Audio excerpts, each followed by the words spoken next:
Je t'en supplie, je veux toute ton attention ce soir. Et en même temps, je te prie d'être dynamique et réactif au message. Donne-moi la main. Amen.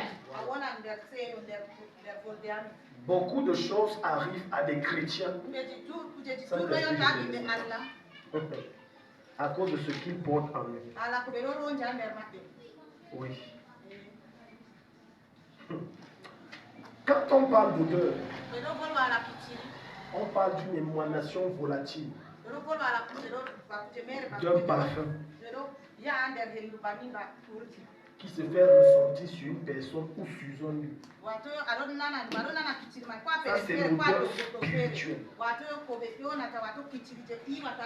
Tout endroit où tu te trouves, il y a une odeur spirituelle.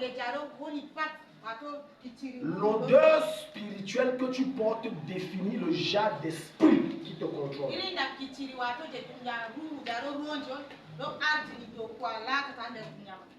Nous tous, nous n'avons pas les mêmes odeurs. Et maintenant, je vais te montrer que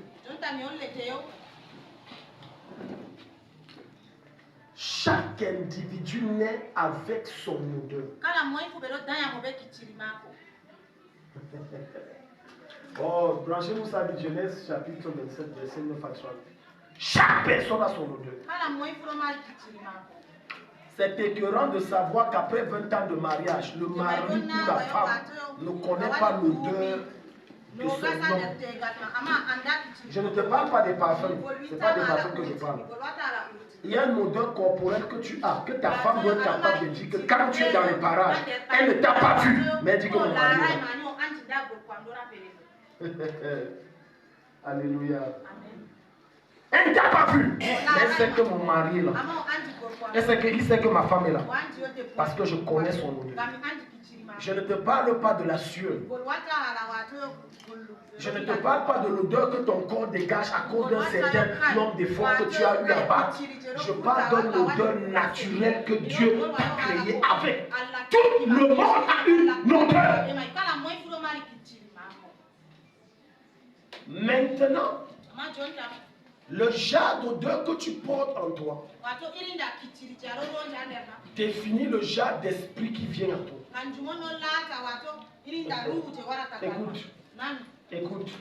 Écoute-moi très bien. Si on prend la peine de prendre du poisson pourri et qu'on le dépose dehors, vous n'allez pas voir deux types d'insectes. Vous n'allez voir que ce qu'on appelle les mouches. Pourquoi les mouches viennent là? C'est leur odeur. Ça les appartient. C'est pour eux. C'est pour ça que même quand tu vas aller au WC, tu ne vas pas curieusement trouver les mouches.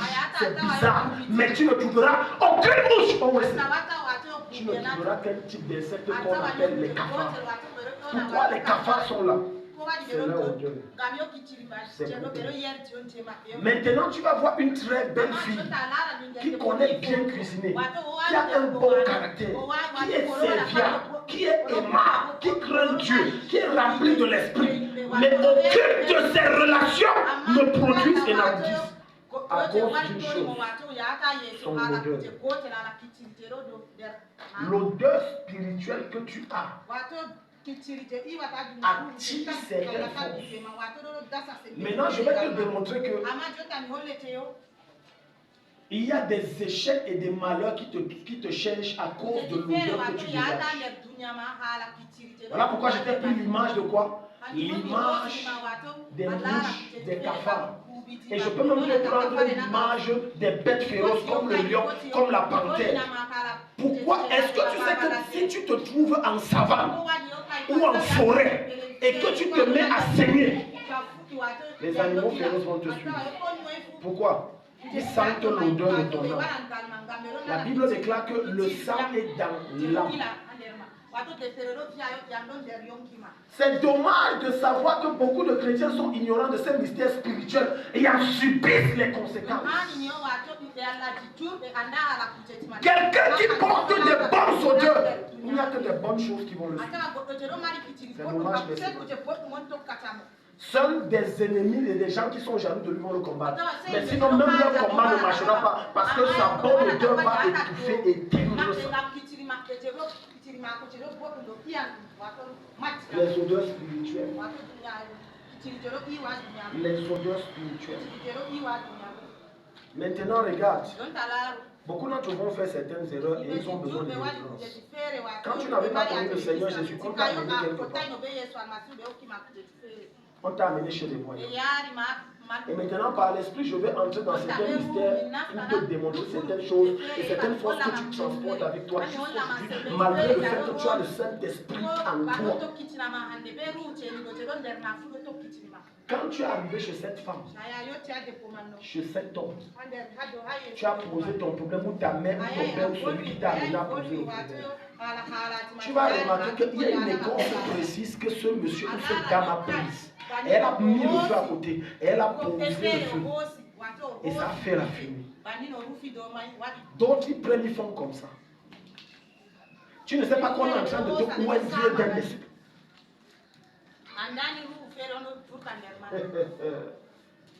Maintenant, tu vas voir que quand tu sors de cet endroit, Satan te donne une pseudo-solution, une fausse solution. Mais dans 10, 15, 20 ans, après que tu aies rencontré Jésus, tu vas commencer à avoir des batailles et des combats que tu ne comprends pas de toute façon. Alors que tu prends un parfum qui n'est pas le parfum de Dieu.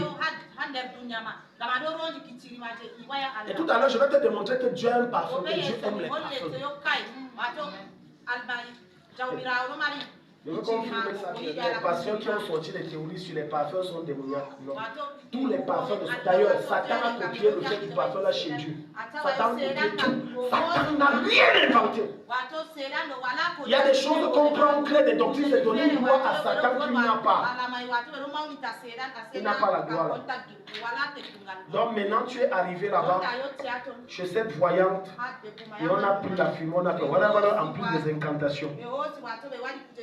Et je vais te démontrer que maintenant, l'odeur que tu as humée là, un démon vient d'entrer par tes mains. Il n'existe pas de parfum que tu ne humes pas. Ce qui te montre que celui-là dégage une bonne ou une mauvaise odeur, c'est ton nez. Mettons d'abord Lévitique 26, verset 38. Et tu vas voir que maintenant, l'odeur spirituelle ou le parfum a un très grand rôle dans le monde spirituel. Au point où Dieu t'exauce à la mesure de la qualité de l'odeur que tu dégages.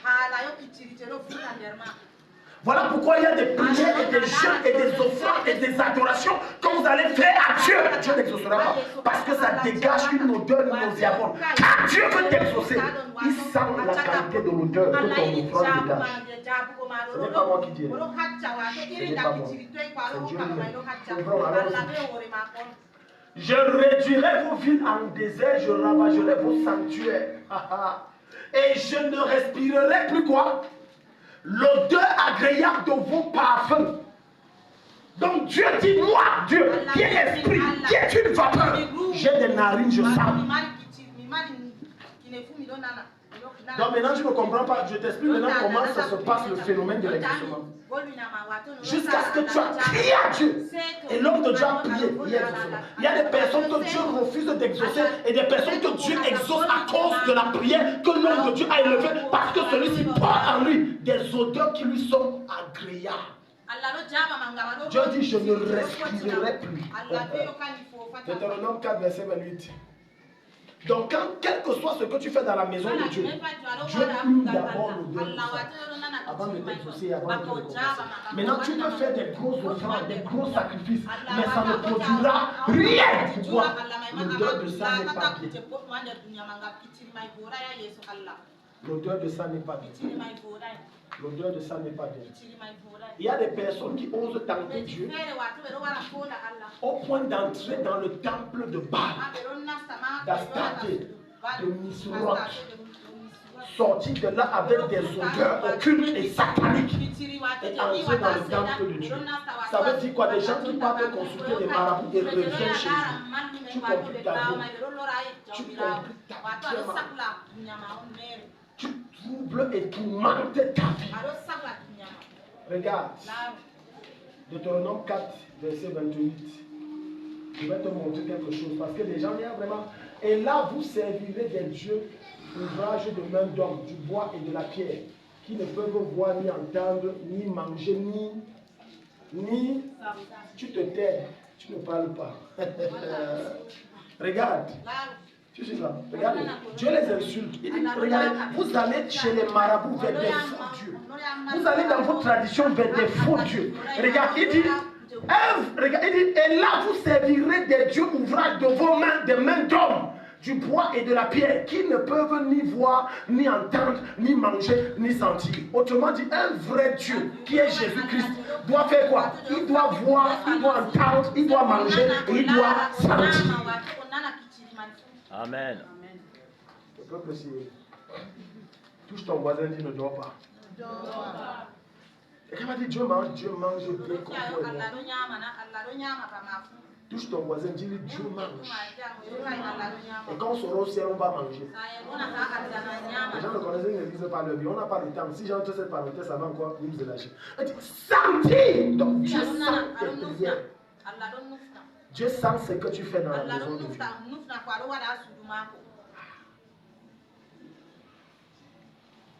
Quelqu'un va dire Dieu sent. C'est ça, avec ça qu'il évalue la qualité de ce qu'il va te récompenser. Les gens, s'ils ne comprennent pas, Saint-Esprit, maintenant continue. Genèse 4. À partir du verset 1. Regarde comment Dieu sent. Dis à ton voisin, Dieu sent. Les odeurs.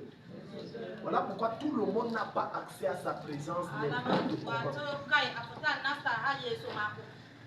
Dans l'ancienne alliance, quand tu n'avais pas l'odeur de Dieu, Dieu te tue là, tu tombes dessus. Dans la nouvelle alliance, Jésus, son sang nous préserve. Mais Dieu ne t'exauce pas. Et le temps va venir en quelques minutes où je vais te montrer que beaucoup de choses qui sont dans ton cœur et dans ton âme, dégageant des mauvaises odeurs, annulent tout ce que tes mains font, ta bouche prononce et proclame. Parce que les gens ne comprennent pas les lois et les règles spirituelles et comment servir Dieu ne servent mal. Ils le servent mal. Adam connut Ève et sa femme.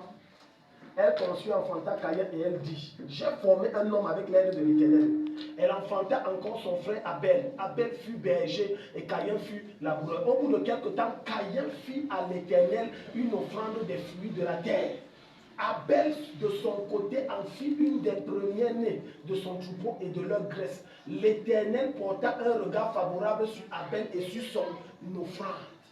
Ça veut dire qu'Abel a pris la sacrifice d'un cœur pur. Et Dieu a dit, j'aime ça, ça me ressemble.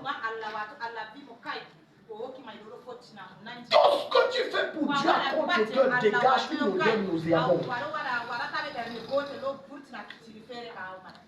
Tout. Même lorsque tu viens dans la présence de Dieu avec deux cœurs. Tu sortais comme ça, donc tu as dit voyant et noté, puis tu viens avec le deuxième cœur que je viens de Dieu. J'essaye partout. Avec Dieu, on n'essaye pas partout. Où tu es avec Dieu, tu n'es pas avec Dieu. Beaucoup d'entre vous transportez des odeurs d'il y a 30 ans, 40 ans, 50 ans. Odeur d'inceste. Et l'inceste suit. Odeur des pratiques occultes. Et ça suit. Peut-être toi tu ne pratiques pas. Mais tu es étonné que l'enfant que tu as donné naissance. Parce que quand tu es enfant, tu donnes naissance à un enfant. Tu le communiques l'odeur que tu as.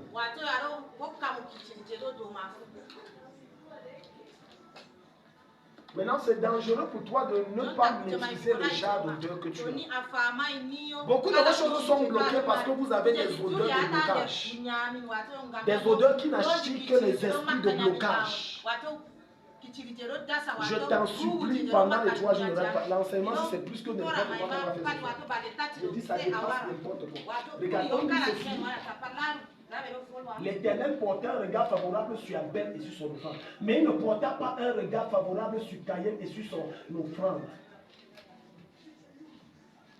Quand on parle d'offrande, on ne voit pas l'argent seulement. Lorsque tu es dans la maison de Dieu et que tu balayes le sol, c'est une offrande. Tu adores, c'est une offrande. Tu loues, c'est une offrande. Tu soutiens le pasteur, c'est une offrande. Peu importe la chose que tu fais, c'est une offrande. Et beaucoup ne reçoivent aucune récompense devant le trône de la grâce parce qu'en réalité, l'odeur de ça n'est pas agréable. Beaucoup font à contre-cœur. Beaucoup ne le font pas de cœur joyeux. C'est comme si on les oblige. Et ce n'est pas agréable. Est-ce que tu sais que tu peux prendre un engagement devant Dieu? Et si tu le fais à contre-cœur, tu as rempli cet engagement, mais tu ne jouiras aucunement de la récompense derrière cet engagement parce que ton cœur n'était pas vrai. Tu étais à contre-cœur. Touche ton voisin et demande, est-ce que tu es là? Dis, est-ce que tu es là? Dis-lui, ne dors pas. Ce n'est pas le moment de dormir. Alléluia. Donc maintenant, tu vas voir que, on va d'abord Genèse 8, 20 à 21. Beaucoup d'entre vous font une erreur. Genèse 8 à partir du verset 20 à 21. Si je demande à chacun d'entre vous, à quoi te sert ton nez? Beaucoup vont échouer. Si je me tourne vers les docteurs, je dis le nez c'est à quoi? Elle va répondre en fonction de la science qu'on lui a donnée. Et les docteurs qui sont ici vont dire c'est pour l'esprit. Mais Dieu va te dire ton nez ne te sert pas d'abord à l'esprit. Ton nez te sert d'abord à détecter les présences. Est-ce que quelqu'un ici? Touche ton voisin. C'est comme si je parle ou j'enseigne. Vous êtes ici ou bien vous êtes ébloui? Je ne comprends pas. Votre calme me met un peu mal à l'aise. C'est fort, ton nez, c'est à détecter les présences. Ce n'est pas d'abord. Parce que ton bien-être est proportionnel de ce que tu peux détecter et discerner. Par ton odorat. Beaucoup d'entre vous croyez et on seulement les enseignait que Dieu ne parle que par les visions, les fortes impressions, les songes. Non, Dieu parle aussi par l'odorat. La plupart du temps, quand je prie sur les gens, je détecte les démons avec mon nez. Quand tu développes ton odorat, tu peux savoir quel esprit agit. Et quand tu connais quel esprit agit, tu connais quelle prière faire. Maintenant, voilà pourquoi tu ne pries pas Dieu. Parce que ton odorat est encore embryonnaire. Pour certains, ça n'existe même pas parce que dans leur tête, mon nez est fait pour humer la nourriture. Mais tu ne comprends pas que si tu as la capacité de humer les repas, ça veut dire que tu as la capacité spirituelle de humer les présences. C'est pour ça que je peux entrer dans un endroit et dire qu'il y a un démon ici. Et je te dis de quel esprit est question. Lundi, j'étais chez une autorité à Adam. Il a demandé après mes services. Et pendant que j'allais prier dans sa grande concession, très grande concession, on est arrivé dans un endroit, je lui ai dit, je sens l'odeur, il y a un serpent ici. Tu ne peux pas sentir, c'est spirituel. Mais l'odorat spirituel ne te permet pas que de sentir les choses spirituelles, non. Ça te permet également de sentir les choses physiques. Et je lui ai dit précision, c'est l'odeur du vipère. Je ne lève pas les serpents. Je ne suis pas un serpentolo ou un serpentologiste. Mais l'odorat a été travaillé, donc je peux fumer et je peux sentir, je peux arriver chez toi et je peux définir quel genre d'esprit est là et comment il agit. Avec juste l'odeur. Voilà pourquoi après son programme, tu vas utiliser ton odorat pour détecter les esprits. Donne-moi un mot, amen. Le nez, dis à ton voisin ton nez. Alléluia. Comment tu ne te réfléchis pas et tu ne te rends pas compte que si mon nez peut détecter que ça c'est l'odeur du poulet. Ça c'est l'odeur du porc. Ça c'est l'odeur du poisson. Ça c'est l'odeur du soudamouka. Ça c'est l'odeur du pain de malou. Ça c'est l'odeur des crabes grillés. Ça c'est l'odeur du serpent ou du varan. C'est que ton nez peut faire la même chose dans le reste.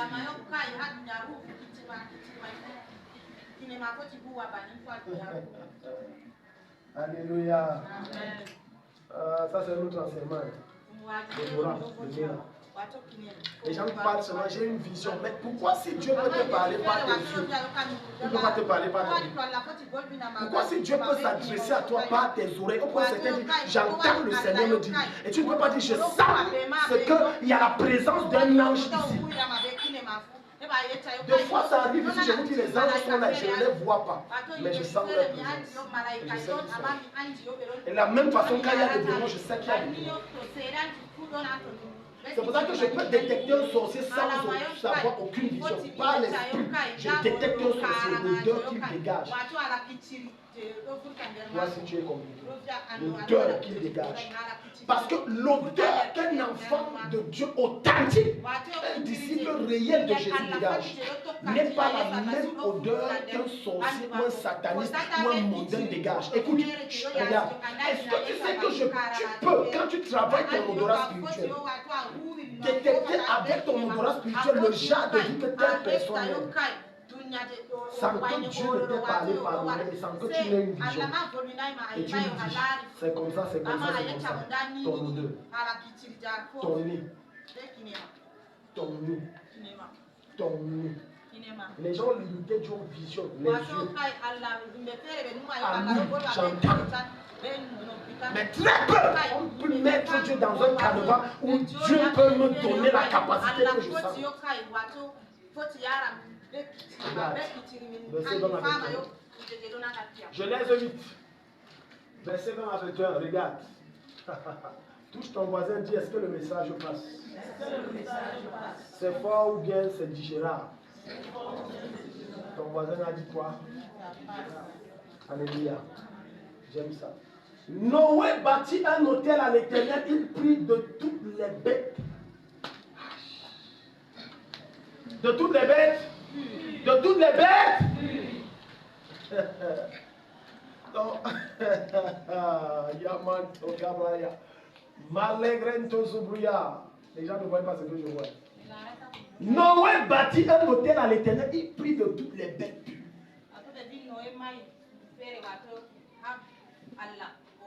Pourquoi on ne dit pas qu'il a pris n'importe quoi? On ne dit pas qu'il a pris n'importe quelle bête. Mais on précise que ce sont des bêtes pures.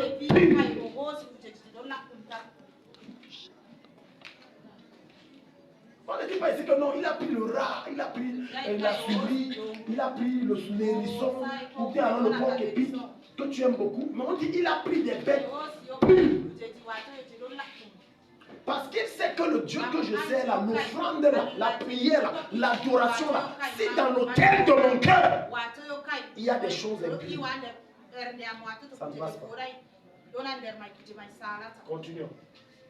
Et de tous les oiseaux purs.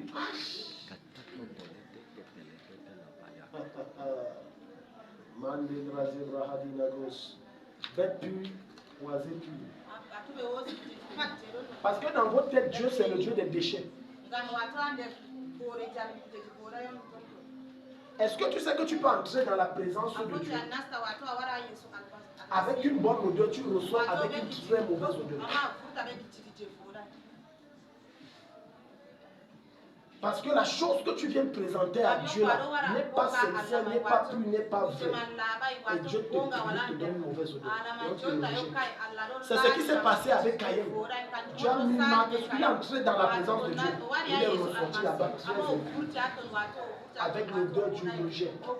Il a dit, Dieu, quand on va me voir, Dieu a dit, je mets la marque et je te maudis. Je mets la marque, quiconque te voit ne va pas te tuer.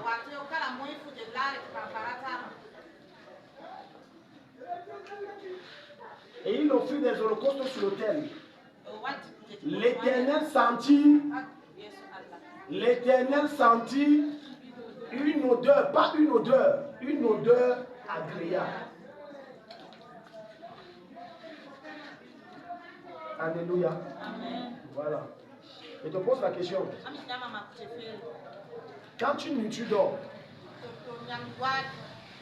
peu importe le repas, que ce soit le poulet, le rôti, peu importe, ça donne 2 jours. Tu pourras le savoir, oui ou non. Comment tu le sauras? Hein? Par l'odeur. Maintenant, pourquoi quand vous arrivez devant la présence de Dieu, vous offrez n'importe quoi? Vous donnez n'importe quoi.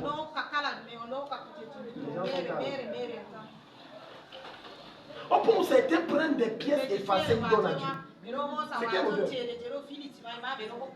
L'autre donne parce qu'il a vu l'autre donner. Il a peur qu'on va parler mal. Ton odeur est désagréable. Il dit, l'Éternel sanctifie. Donc tout ce que tu fais pour Dieu, Dieu sent d'abord si c'est une bonne odeur. Si tu arrives chez une de tes amies que tu considères et qu'elle te donne le ndolé au port qui a fait 3 jours, et quand tu ouvres, tu te rends compte que ça a une odeur même d'acide, c'est gâté même. Comment vas-tu la voir? Vas-tu encore lui rendre visite? Vas-tu encore la considérer? Quelle impression tu auras? La première impression qui va monter dans votre tête, c'est qu'elle et qu'elle croit que vous êtes des affamés. C'est la même chose avec Dieu. Noé a cherché ce qui est le meilleur. Et là, je suis en train de te montrer l'une des façons de neutraliser toute mauvaise odeur que tu portes en toi. Parce que des gens transportent des corps. Regarde, écoute-moi. Tous les parfums n'ont pas la même extension. Amen. Ça veut dire qu'il y a des parfums que si je mets, il faut que je me rapproche pour que tu sens. Grand faux. Il y a des parfums que si je mets, à 20 mètres, tu sens. Il y a des parfums que, est-ce que tu sais que si je mets, je te salue, après une semaine, ça sent sur ton habit. Je t'amène quelque part. De la même façon, dans le monde spirituel, il y a des odeurs que vous avez qui dirigent un démon. D'autres odeurs, ça dirige 10. D'autres odeurs, ça dirige 100 démons. Voilà maintenant pourquoi tu vas voir qu'on ne se mélange pas avec tout le monde n'importe comment. Parce que si quelqu'un porte une mauvaise odeur spirituelle et que toi tu as une bonne odeur spirituelle, mais sauf que le niveau de sa mauvaise odeur est supérieur à ta bonne odeur, ça va travailler. Maintenant tu vas cheminer avec un monsieur que tu as programmé vous marier. Et dès que vous êtes ensemble, tout dans ta vie sèche, c'est que l'odeur là te contamine. Hello. Lève-toi Ismaël. Voilà Ismaël. Ismaël vient, j'aime mieux l'odeur. Supposons que j'aime bien un parfum de 70 000. Le genre de parfum qui tombe. Parce que tu sais que quand tu mets ce parfum, tu n'as pas besoin de le parfumer. On est d'accord? Les gens n'ont pas encore utilisé ce genre de parfum. Je dis, ça ce sont des parfums qu'il suffit que je marche avec lui comme ça. La sueur qu'il sent, mon parfum éteint ça. Sa bouche a une mauvaise haleine, mon parfum éteint ça. Maintenant, on a cheminé à un niveau, je l'ai laissé. Partout il passe, on va dire, mais ton parfum là, tu as acheté ça où? Il n'a jamais acheté. Il ne connaît même pas quel parfum il est question. Il ne sait même pas où on achète des parfums. Malgré tout le savon qui se lave, ça ne change pas l'odeur. Mais c'est la qualité de la personne avec qui il marche qui influence et affecte le genre d'odeur qui contrôle sa vie. Voilà pourquoi tu dois être capable de discerner quel genre d'odeur spirituelle la femme s'y a avant que je marche avec elle. Touche ton voisin, dis-lui est-ce que tu es là. Le message passe. Donc maintenant, si tu vois un grand sataniste et que tu te fies juste, je dis bien juste, à son apparence, et que tu ne sais pas que si Dieu ouvre tes yeux, c'est un monsieur en putréfaction avec qui tu es en train de te déplacer, un gars pourri. L'un des signes que quelqu'un est possédé d'un démon, c'est que malgré le fait qu'il se lave, même avec les savons parfumés, l'odeur ne part pas. Il y a un démon. Est-ce que tu parles à la ici? Certains d'entre vous ont déjà acheté les touches de savon. Vraiment, moi, si on dit que j'ai une odeur forte. Non. Ton odeur forte dont tu parles là, c'est la présence, c'est révélateur et évocateur d'une présence occulte forte. Je dis très fort. Et tu vas voir quelqu'un changer, femme pure.